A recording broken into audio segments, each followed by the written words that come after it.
ब्रजभूषण को clean chit दिया अदालत ने। और मैंने एक बात ये भी कहा था, अगर एक भी आरोप मेरे ऊपर साबित हो जाएगा तो ब्रजभूषण सिंह स्वयं फांसी पर लटक जाएंगे, किसी को कहना नहीं। कि ब्रजभूषण सिंह सही थे और ब्रजभूषण सिंह के साथ इंसाफ हुआ है। कोर्ट ने ये कहा, ऑनरेबल जज साहब ने, कि ब्रजभूषण सिंह जी और विनोद तोमर, आप दोनों लोगों को बाइज्जत बरी किया जाता है, बाइज्जत सब।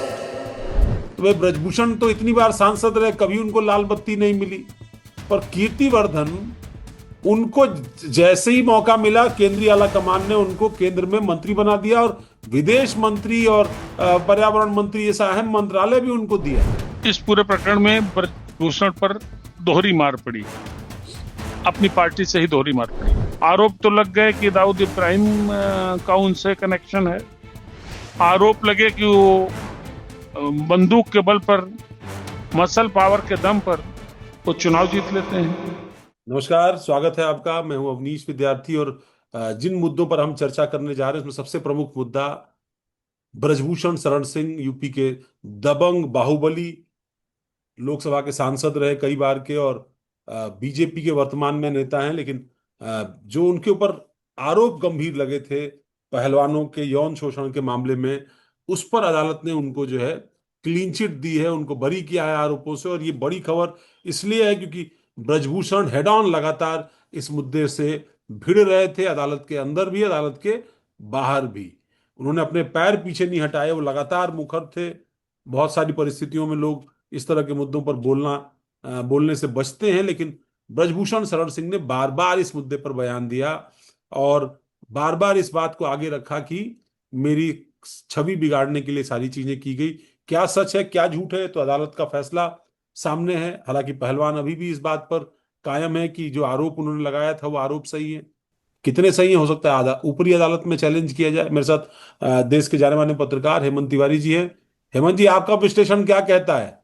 ब्रजभूषण को क्लीन चिट दिया अदालत ने, वो क्लीन चिट ब्रजभूषण के लिए कितनी जरूरी थी और आगे उनकी भविष्य की राजनीति के लिए कितनी जरूरी है?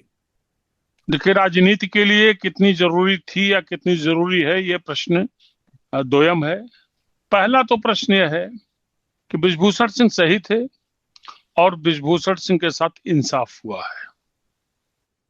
मैं अवनीश जी आपको बता दूं कि करीब 3.5 साल से यह प्रकरण चल रहा है कोर्ट में।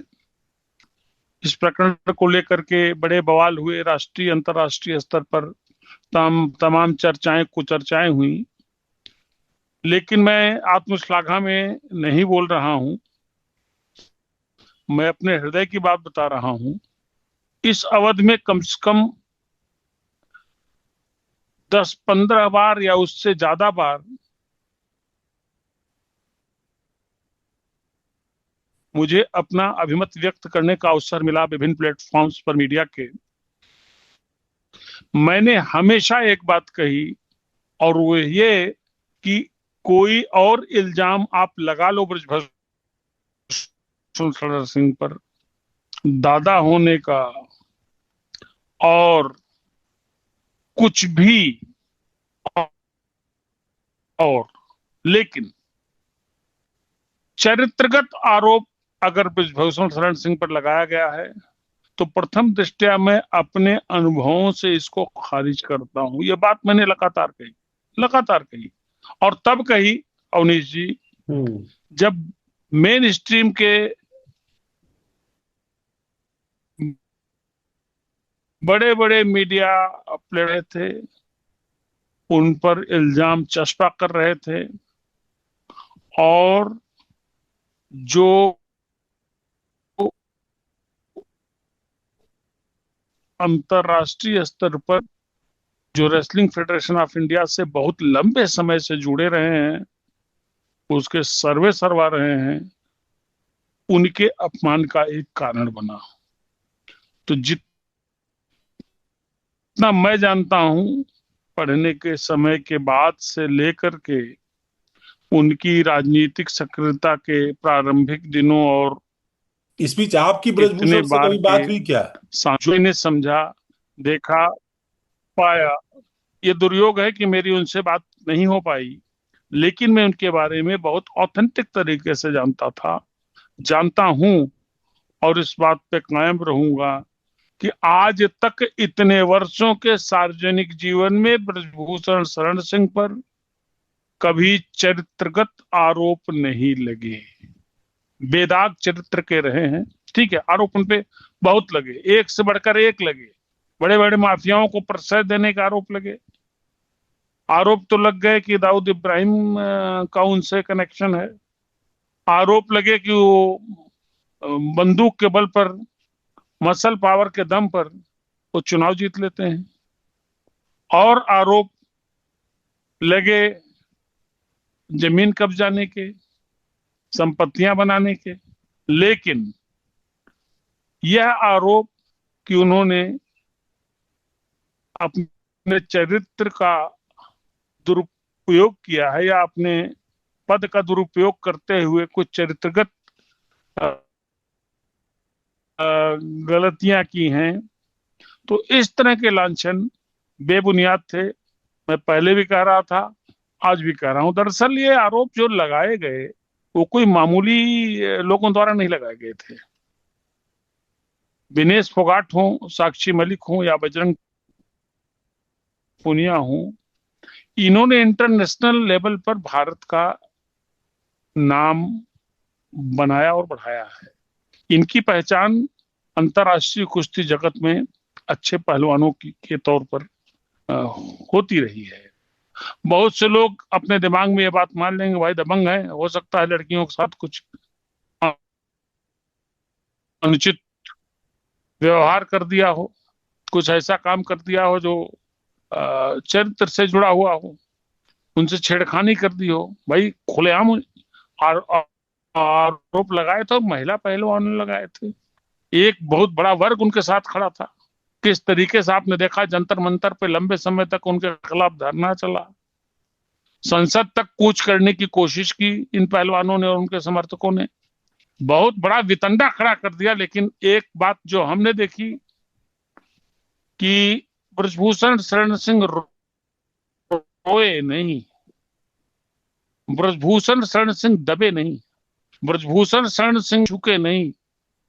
यहां तक कह दिया था, अगर आपको याद हो, बहुत बड़ी बात कही थी कि अगर उन पर लगे आरोप सिद्ध हो जाएं तो खुद अपने आप को फांसी लगा देंगे, यानी सुसाइड कर लेंगे, खुदकुशी कर लेंगे, आत्महत्या कर लेंगे। यहां तक बात उन्होंने कही थी। तो इस तरह की बात सार्वजनिक जीवन में एक बड़ा मुकाम रखने वाला कोई आदमी तभी कह सकता है जब वो चरित्र का पक्का हो और अपनी बात पर सत्य और अटल हो। तो ये सारी परिस्थितियां थी, लेकिन परिस्थितियों से लड़े। आज उनके लिए प्रसन्नता की भी दिन है। लेकिन आपके प्रश्न का एक जवाब मैं दे रहा हूं, जो आपके प्रश्न का जो तैयार था कि पॉलिटिकल नुकसान तो हुआ। ये अलग बात है कि अपने बेटे को उन्होंने सांसद बनवा दिया, यानी लोकसभा का चुनाव लड़वाया, जितवाया, खुद नहीं लड़ पाए। आपको याद होगा 2024 में उनके टिकट को लेकर के बहुत लंबे समय तक नहीं, मुझे लगता है कि जो जद्दोजहद जो कुछ भी उनकी रही हो, लेकिन ये एक सबसे बड़ी चीज समझने वाली है कि शायद उनका पॉलिटिकल जो रसूख, मतलब उनको चुनाव से हटना पड़ा, अपने बेटे को चुनाव लड़ाना पड़ा, तो हाईकमान एक इतना ही नहीं मैसेज कर तो पा रहा गया था, उनको टिकट दिया कि जाए भाई या नहीं पार्टी दिया नहीं जाए। चाहती है कि इस खराब छवि के साथ वो चुनाव मैदान में जाएं। इसलिए पार्टी ने पहले उनका टिकट काटा और फिर उनसे कहा कि भाई आप अपनी जगह किसी को लड़ा लीजिए, पर आपको टिकट दे करके पार्टी इस परसेप्शन या इमेज के साथ नहीं जाना चाहती है लोकसभा में के चुनाव में। इसलिए उनका टिकट जो है वो काटा गया और उनके बेटे को टिकट दिया गया। पर एक बात और, जो सियासी नुकसान की जो हम लोग बात कर रहे थे, तो एक और बात मुझे समझ में आती है कि अगर ब्रजभूषण चुनाव लड़ते, और जैसे चूंकि उनका बेटा भी चुनाव जीत गया, तो शायद वो भी चुनाव जीत जाते। अगर वो चुनाव जीत जाते तो गोंडा में एक समीकरण बदला है 2024 से। जिस गोंडा पर 2014 और 2017 में, और खासतौर पर देवी पाटन की सियासत पर ब्रजभूषण की दबंगई, उनका वर्चस्व पूरी तरीके से कायम था, वो दरअसल 2024 में उनके लोकसभा में चुनकर न जाने की वजह से थोड़ा सा शिफ्ट हुआ कीर्तिवर्धन सिंह, जो आनंद सिंह, राजा आनंद सिंह के बेटे हैं और लोकसभा के गोंडा से सांसद हैं, उनकी तरफ। क्योंकि पार्टी ने तय किया और उनको केंद्र में राज्य मंत्री बना दिया, उनको शपथ दे दी। तो भाई ब्रजभूषण तो इतनी बार सांसद रहे, कभी उनको लाल बत्ती नहीं मिली। स्टेट का चुनाव मतलब विधानसभा का चुनाव कभी लड़े नहीं। पर कीर्तिवर्धन, उनको जैसे ही मौका मिला केंद्रीय आला कमान ने उनको केंद्र में मंत्री बना दिया, और विदेश मंत्री और पर्यावरण मंत्री जैसा अहम मंत्रालय भी उनको दिया है। तो देश के विदेश राज्य मंत्री हैं वो तमाम सारे कार्यक्रमों में, तमाम सारे प्रतिनिधि मंडलों में प्रधानमंत्री के साथ होते हैं। और तो जिले की सियासत में एक अहम ओहदा उसको दे दिया जो 2024 के चुनाव में के बाद के परिणामों में जो ब्रजभूषण शरण सिंह के चिरकाल से सियासी प्रतिद्वंदी रहे हैं, चिरकाल से। अरे सारी अदावत ही जी ब्रजभूषण की मनकापुर राजघराने से रही है, ये तो आप और मैं जानते हैं। देखिए, एक बात बताऊं आपको, इस पूरे प्रकरण में ब्रजभूषण पर दोहरी मार पड़ी, अपनी पार्टी से ही दोहरी मार पड़ी। पहली मार तो एक, उनको टिकट नहीं मिला, बहुत आसान्वित थे। और एक बात और क्लियर कर दूं आपको, पूरी दुनिया में भले उन पर आरोप लगा हो, पूरे भारत में भले चर्चा हो गई हो उन पर लगे आरोपों की, लेकिन गोंडा में लोग यह विश्वास नहीं कर पा रहे थे कि ब्रजभूषण शरण सिंह ऐसा कर सकते। ब्रजभूषण शरण सिंह स्वयं चुनाव लड़े होते तो शायद और ज्यादा मत रेफरेंडम हो गया होता वहां पे। से उनकी जीत हुई होती। ब्रजभूषण शरण पार्टी के तो उन नेताओं में हैं जो अपने व्यवहार के बल पर भारतीय जनता पार्टी कैंडिडेट होकर भी, तो ऐसा नहीं है। पहली चोट तो लगी कि उनको टिकट नहीं दिया गया, ठीक है, इतना संतोष कर सकते हैं कि उनके बेटे को मिल गया, सुपुत्र सांसद हो गए। जो स्वर्गीय राजा आनंद कीर्तिवर्धन सिंह, उनको केंद्र में मंत्री बना दिया। तो दोहरी चोट थी, तो ऐसा नहीं है। और तीसरी चोट भी तो थी, उनके पुराने दोस्त योगी ये आदित्यनाथ ने उनको, 3.5 मिली हैं। योगी आदित्यनाथ ने उनको नजरों से उतार दिया था। योगी जी से मिलना और योगी जी से संवाद स्थापित करने में लगातार बहुत वक्त लग गया। हाँ, ये भी बात रही। देखिए, उत्तर प्रदेश का मुख्यमंत्री बनने के पहले योगी आदित्यनाथ जब गोरखपुर के सांसद हुआ करते थे, तो उनका area of interest in politics वो 2 मंडल होते थे। एक तो गोरखपुर स्थानीय पॉलिटिक्स में लगातार इन्वॉल्व रहे, दूसरा देवी पाटन मंडल। तो देवी पाटन इलाके में और सक्रियता और आज से नहीं, तब से जब से राजनीति में आए तब से लगातार रही है। तो गोरखपीठ तो है ही है, गोरखपीठ से ही जुड़ी हुई जो दूसरी पीठ है, जो देवी पाटन की पीठ है, वहां के भी सर्वे सर्वा पीठाधीश्वर तो आज की तिथि में योगी जी, योगी आदित्यनाथ जी हैं। तो वहां की पॉलिटिक्स से भी उनका बड़ा इंटरेस्ट रहा है। और देवी पाटन का जो हेडक्वार्टर है वो गोंडा है। ठीक है, मंदिर आप बलरामपुर जिले में होता है, लेकिन देवी पाटन का हेडक्वार्टर और ब्रजभूषण तो बलरामपुर से एमपी रहे, गोंडा से एमपी रहे, योगी कैसरगंज से एमपी रहे, जहां से लड़ा दिया वहीं से लोकसभा का चुनाव जीत लिया। अपने भी जीते, पत्नी भी जीती। क्षेत्र देवी पाटन मंडल में ही आते हैं, इसलिए मैं देवी पाटन मंडल की बात कर रहा हूं जी। और चूंकि दोनों लोग साथ भारतीय जनता पार्टी के सांसद रहे लोकसभा में। ब्रजभूषण थोड़े सीनियर रहे, मतलब थोड़ा पहले एमपी हो गए थे वो, शरण सिंह, लेकिन गुरु दोनों लोगों के अवैधनाथ जी और थे। संसद सीनियर थे योगी आदित्यनाथ जी से। जी, गुरु दोनों लोगों के अवैधनाथ जी थे, और उनके गुरु जी का राम मंदिर आंदोलन से बड़ा गंभीर नाता था। तो ब्रजभूषण का भी राम जन्मभूमि आंदोलन से बड़ा स्वयं नाता था। ब्रजभूषण शरण सिंह का भी राम मंदिर आंदोलन से बहुत बहुत बहुत गहरा नाता रहा है, बहुत उन्होंने संघर्ष किया है, बड़ी भीड़ जुटाई है, बड़ा आंदोलन किया है, सब कुछ किया है।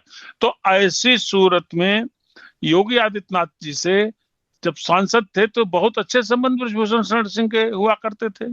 कई बार आपने लोकसभा की कार्रवाई के दौरान कई ऐसे दृश्य देखे होंगे जब योगी आदित्यनाथ जी पर कोई बात आई तो ब्रजभूषण शरण सिंह वहां उन्होंने बड़ा जो मित्रता वाला स्टैंड होता है, जो अपनत्व वाला स्टैंड होता है, वो उन्होंने लिया। तो बड़े घनिष्ठ संबंध रहे, इसमें कोई शक नहीं है, पूरी दुनिया में जग और अच्छी तरीके से जग जाहिर है।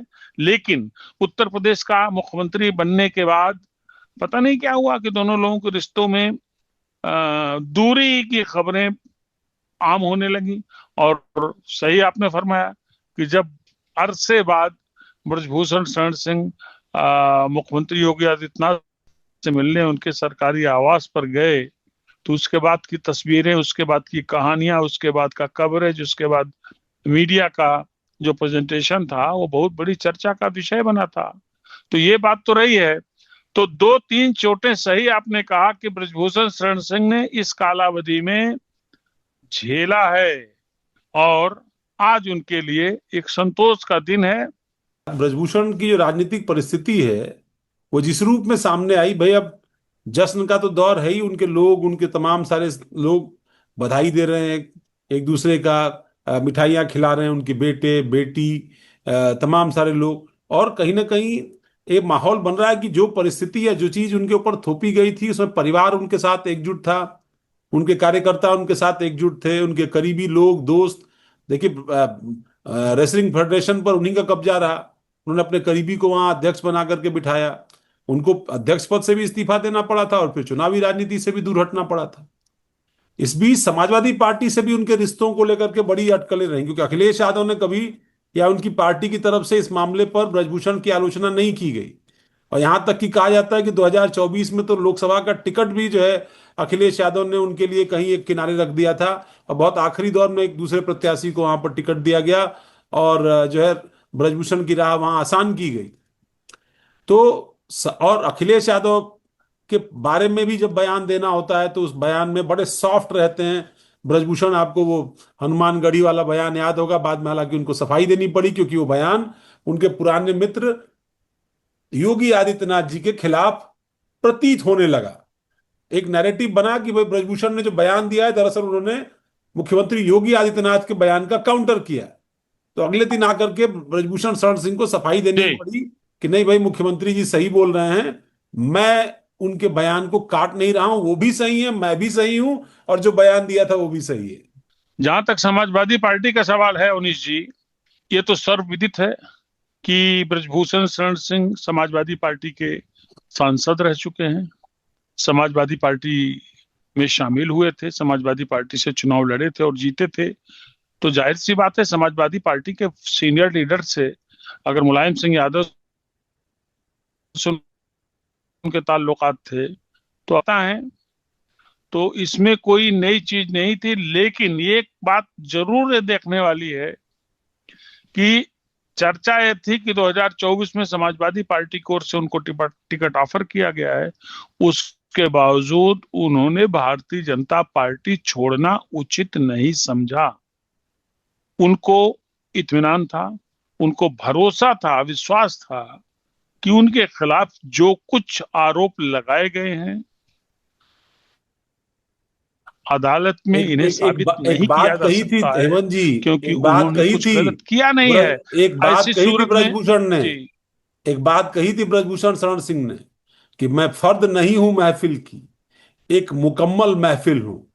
महफिल न रहेगी महफिल फिर अगर मुझको उठा दिया महफिल से। ये आ, बात आ, कही थी आ, आ, ब्रजभूषण। आ, बिल्कुल थी, कही था उन्होंने। उन्होंने गलत भी नहीं कहा था, उन्होंने आत्मश्लाघा में, उन्होंने अहंकार में बात नहीं कही थी, उन्होंने बहुत वजनी बात कही थी। ब्रजभूषण शरण सिंह को इग्नोर करके भारतीय जनता पार्टी वहां से चुनाव नहीं जीत सकती है। और ध्यान दीजिएगा, बहुत बहुत महत्वपूर्ण बात है कि आप उनकी सीट छोड़ दीजिए, आप कीर्तिवर्धन सिंह की सीट छोड़ दीजिए, तो साहब 2024 तो एक दुस्वप्न की तरह था भारतीय जनता पार्टी के लिए। एक ऐसा दुस्वप्न जिसने उनसे अयोध्या की सीट छीन ली, जिसने उनसे अयोध्या से सटी हुई सीमाओं की जितनी सीटें हैं, मतलब अयोध्या के आसपास के अधिकांश सभी सीटें छीन ली। भारतीय जनता पार्टी में हार गई। और आप अगर कैसरगंज में वो कीर्तिवर्धन आसानी से सिंह जीत गए। और करण भूषण सिंह जी, ये दो सीटें आप निकाल दीजिए साहब, तो अयोध्या के इर्द गिर्द भारतीय जनता पार्टी कौन सी सीट जीती? सब तो हार गए। और तब हारे, माफ कीजिएगा, जब जब राम मंदिर बन गया। भारतीय जनता पार्टी के एजेंडे में लंबे समय से चल रहा राम मंदिर निर्मित हो गया था और उसका भव्य कार्यक्रम वहां संपन्न हुआ था। प्रधानमंत्री की सुपर प्रायोरिटी में राम मंदिर था। प्रधानमंत्री स्वयं वहां पहुंचे, पूरे देश में राम मंदिर के निर्माण का जश्न मनाया गया। लेकिन भारतीय जनता पार्टी राम मंदिर के इर्द गिर्द, राम मंदिर के इलाके सहित इर्द गिर्द के इलाकों की सारी सीटें हार गई थी। तो ऐसे में ब्रजभूषण शरण सिंह ने भारतीय जनता पार्टी को उसी क्षेत्र की, वो अवध क्षेत्र ही माना जाता है, वहां की सीट जीत करके दी तो सही, इसमें कोई शक नहीं। तो अपना उनका रसूख है, अपनी उनकी पकड़ सही है। नहीं, मैं तो देख रहा था भारतीय जनता पार्टी के उनकी कई बेटी भी इस बीच चुनाव के लिए दहाड़ लगा रही थी और लगातार उनके वीडियो सोशल मीडिया पर वायरल हो रहे थे। वो नोएडा से दावेदारी कर रही थी, उनके पति आरा से दावेदारी कर रहे थे, और उनकी बेटी जो है इस बीच एक कवि के रूप में भी उभर करके आई और एक कविता उन्होंने अपने पिता के बारे में कही कि हम शेर के बच्चे हैं, हम रोएंगे भी तो दहाड़ निकलेगी। हमारी पैमाइश और आजमाइश सोच समझ कर करना, अभी तक चुप रहना हमारी परवरिश, अदब और लिहाज का हिस्सा है। तो ये तो हाँ, मतलब ठीक मैं है। समझता हूं कि ये बार बार कहीं ना कहीं ये उन्होंने जो भी फरमाया ठीक है। जी नहीं, ब्रजभूषण अक्सर अपनी शायरी, जी, कविताओं, अपने देखिए एक बात बयानों बताऊं या आपको। पॉलिटिकल तौर पर तंज के मामले में बहुत। आपको एक तो जौनपुर का वो किस्सा याद होगा, अभी धनंजय सिंह और वो एक मंच पर थे। तो आजकल तो हेलीकॉप्टर की गड़गड़ाहट से भी वो लोग जो है कई सारा माहौल बनाते हैं। पटना में भी वो गए थे वीर बाबू कुंवर सिंह की जयंती पर, वो कहा कि अगर हमारी जरूरत नहीं है तो हमको बता दो, ऐलान कर दो कि हमारी तुमको जरूरत नहीं है, हम मौके पर तुमको दिखा देंगे कि हम क्या हैं, कौन है। तो ये एक ऐसी गोलबंदी भी पॉलिटिक्स में कहीं ना कहीं चलती हुई दिखाई पड़ रही थी। आप देखिए, यूजीसी के मुद्दे पर वो मुखर बोल रहे थे, नीट के मुद्दे पर मुखर बोल रहे थे, दान जो चोरी, चढ़ावा चोरी का मामला था, उसमें भी उन्होंने मुखर तौर पर आलोचना की, जो ट्रस्ट था, जो ट्रस्ट के लोग थे। और फिर हनुमानगढ़ी के मुद्दे पर भी उन्होंने अपना स्टैंड रखा। और हनुमान राम मंदिर को लेकर के तो ये तक कह दिया कि अगर मैं बोलूंगा तो बड़ा नुकसान हो जाए। ये आखिरी सवाल। बिल्कुल, देखिए इसमें इसमें कोई शक नहीं कि उनका अंदाज अलग है। वो भजन भी गाने लगते हैं, वो शेर भी पढ़ते हैं, हम्म, वो दहाड़ के बोलते भी हैं, वो हम्म, अपना एक पॉलिटिकल रसूख भी रखते हैं। और मैं इस चीज को बता दूं आपको, हम्म, इस पूरी चर्चा में ये बात उठाना बहुत जरूरी है कि ब्रजभूषण शरण सिंह ने अपने बेटे को उन परिस्थितियों में चुनाव जिताया जब गोंडा के कई भाजपा विधायक भीतर ही भीतर उनके खिलाफ थे, उनके विरुद्ध थे, और वहां और बीजेपी दो में भी कई खेमे लोग बन गए चाहते थे थे। कि उनकी राजनीति समाप्त हो। बिल्कुल चाहते थे, बिल्कुल चाहते थे, बिल्कुल चाहते थे, आपने सही कहा है। और ब्रजभूषण सिंह ने अपने रसूख, अपने व्यवहार, अपनी पकड़, एक तो पकड़ उनकी बहुत अलग किस्म की है, जिसको कहते हैं सूक्ष्म प्रबंधन, अपने लोकसभा क्षेत्र का उन्होंने इतना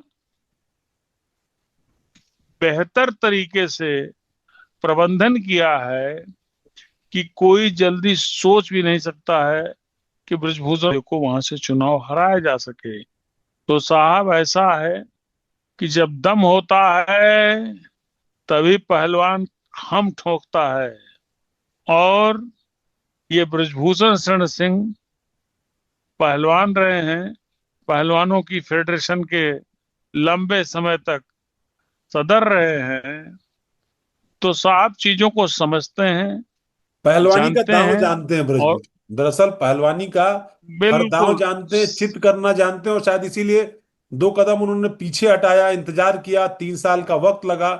और अब जिस तरह का अदालत का फैसला आया, ठीक है कि इस पर पहलवानों के रिएक्शन की प्रतिक्रिया का इंतजार रहेगा कि भाई वो इसको किस तरह आगे चैलेंज करेंगे, किस तरह करेंगे। फिलहाल ब्रजभूषण कम से कम क्लीन चिट पाने के बाद एक बार फिर दोबारा सियासी अखाड़े में अपने पूरे दमखम के साथ दिखाई पड़ेंगे। उनका मुकाबला किस तरीके से होगा, क्योंकि एक तरफ वो हुड्डा परिवार के खिलाफ जमकर बोलते हैं, तो दूसरी तरफ बाबा रामदेव को भी नहीं छोड़ते हैं, और तीसरा गोंडा का मनकापुर घराना तो उनका पुराना राजनीतिक शत्रु है। तो ये 3 दुश्मन उनके निगाहों में, उनके निशाने पर, उनके बयानों में, उनकी जुबान पर बार बार दिखते रहे हैं, दिखते रहेंगे। यही ब्रजभूषण की सियासत है। एक एक एक जी।